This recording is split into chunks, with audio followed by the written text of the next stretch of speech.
Le bouton Aperçu avant impression de la barre d'outils standard permet de visualiser l'aspect de ma feuille de calcul après impression.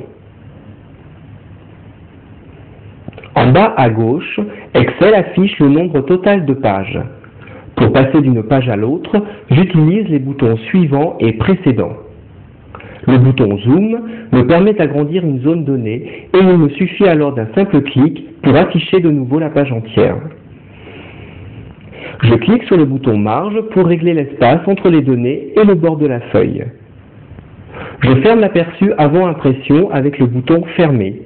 Je finalise la mise en page en insérant 5 lignes vierges avant le détail de la facture.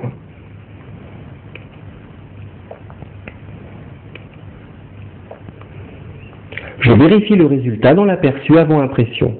Le bouton Page me permet de choisir l'orientation et le format du papier utilisé. Je sélectionne un format A4 et l'orientation Portrait pour la feuille Facture.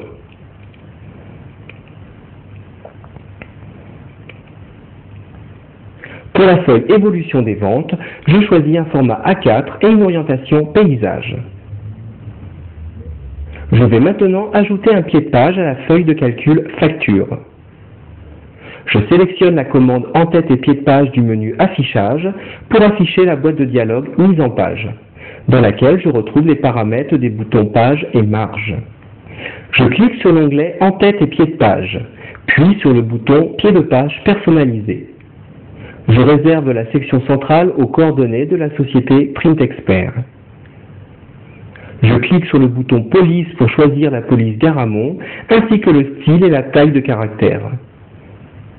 Je valide en cliquant sur OK, puis je ferme la boîte de dialogue mise en page.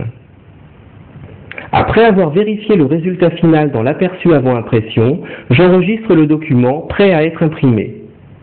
Le bouton Imprimer de la barre d'outils standard lance automatiquement l'impression de tout le document. Mais pour accéder aux paramètres d'impression, je dois passer par la commande Imprimer du menu Fichier.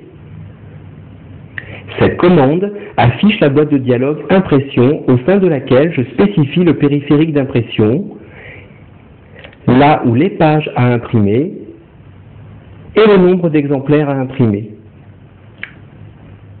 Le bouton Propriétés donne accès aux réglages de l'imprimante sélectionnée.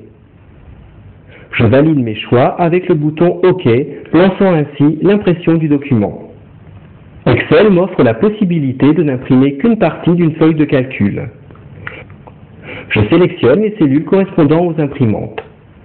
J'ouvre le menu Fichier et je sélectionne les commandes Zone d'impression puis Définir. Je vérifie dans l'aperçu avant impression que seules les cellules sélectionnées seront imprimées.